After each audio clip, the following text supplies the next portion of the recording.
What's going on, Jeromes? So the Minnesota Fighting Vikings do indeed have one of the best tight ends in the game, TJ Hockenson, a.k.a. the Logo, and he's a top 3 tight end when healthy, and he will be healthy very soon. He's top 3 tight end in the league, and he's not 3.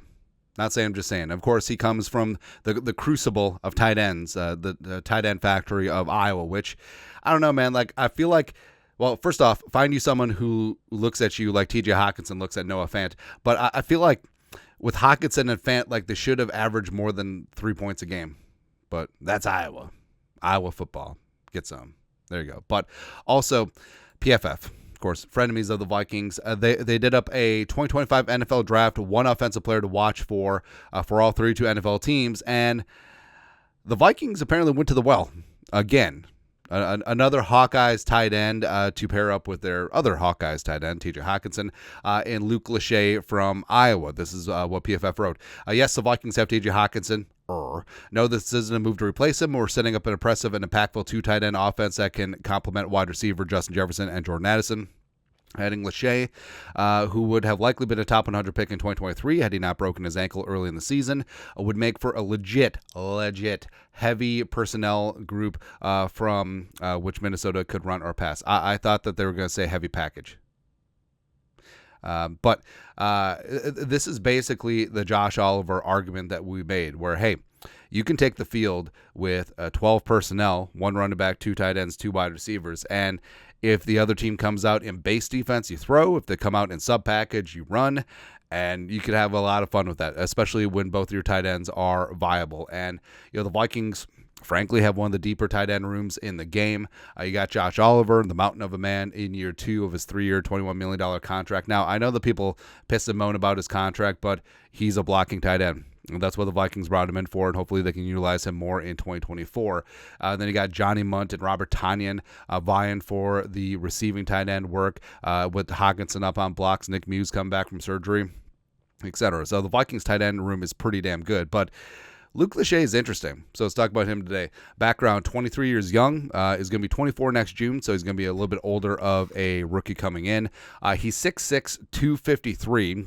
He's a former 4-star recruit from Columbus, Ohio. Now, you would think that being from Columbus, Ohio, because his dad is Jim Lachey, who played at the Ohio State offensive lineman, was an NFL tackle for a decade, won a Super Bowl with Washington back in the day, 3-time first-team All-Pro, borderline Hall of Famer, and also, like, he's Ohio State royalty. Like, he's their play-by-play announcer. Like, Jim Lachey is, like, he's Mr. Buckeye, essentially. And also, like, Luke's brother-in-law is Pat Elflein, name from the past.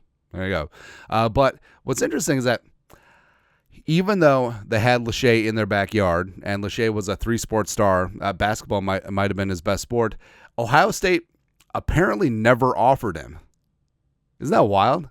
So LSU, Michigan State, Minnesota, as well as Iowa offered him, but the Ohio State, nada. Great job by Ryan Day, yet again. Took his talents to Iowa City, backed up Sling and Slam Laporta for a couple of seasons, but still racked up 28 catches for 398 and 4 touchdowns in 2022, which was Laporta's last year with the Hawkeyes.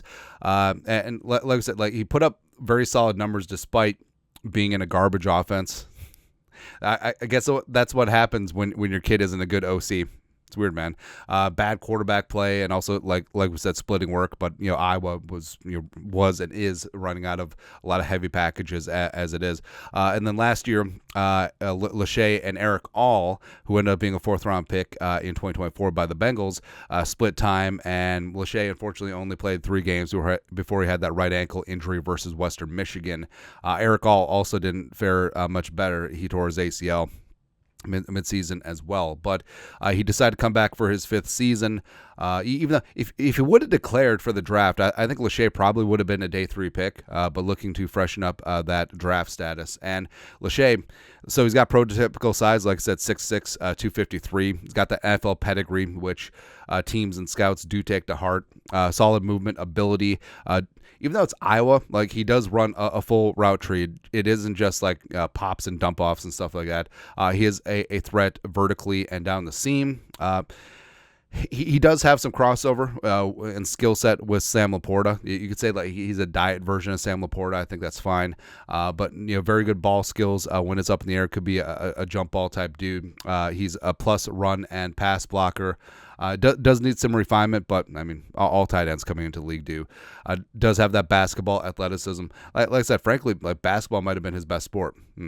But drawbacks. He's never been the guy as of yet. I think that's why he returned for his for this season in Iowa, because he's backing up Laporta, and then last year he was splitting time with Eric All before he got hurt. So now, like, can he prove that he's the alpha dog? No, tight end one. Blah blah blah. Also, so what's interesting is that he picked Iowa because he saw what Iowa was doing with like T.J. Hockenson and George Kittle and Noah Fant and stuff. So it's kind of awesome. Drawback, he's not an open field threat. Like, he's not a Gronk. He's not a Mark Bavaro. Sort of like a Kyle Rudolph yards after catch guy. But like we said, I mean, tight end isn't necessarily the need that pops out to you. But Josh Oliver will be heading into the final year of his contract. Hockenson, would need a decent running mate, and I do think that eventually, like, Lachey could be a Josh Oliver plus and be a better receiving threat in this offense. And also, the fact that he's probably going to be a mid-round, day, back end of day 2, early day 3 type guy, where the Vikings don't necessarily have draft picks. We'll see what happens. But of course, there's obviously other positions of need, but those could obviously get sutured up in free agency, as the Vikings have $1 bajillion to spend. So, could this be a case of BPA? Possibly. And what's great about Hockenson is that he's never been threatened by other tight ends in the offense. Like, obviously, he split time with Noah Fant at Iowa, and then also here with the Vikings. Like, he wasn't threatened when the Vikings signed Josh Oliver. He welcomed him with open arms. He welcomed Bobby Tonyan, of course, because they know each other from tight end U. So this is something that could work. I mean, Hockenson could see Lachey as like his little bro. And I'm sure their paths have crossed many times, since Hockenson's a very active Iowa alum. So could just go from there. But your thoughts are thoughts. PFF says the Vikings need another Iowa tight end. Another one. Let us know your thoughts and our thoughts in the comment section below. Subscribe for daily Vikings takes. Want to support the work? Put a little something in the Venmo. But till next time, Skol, production value.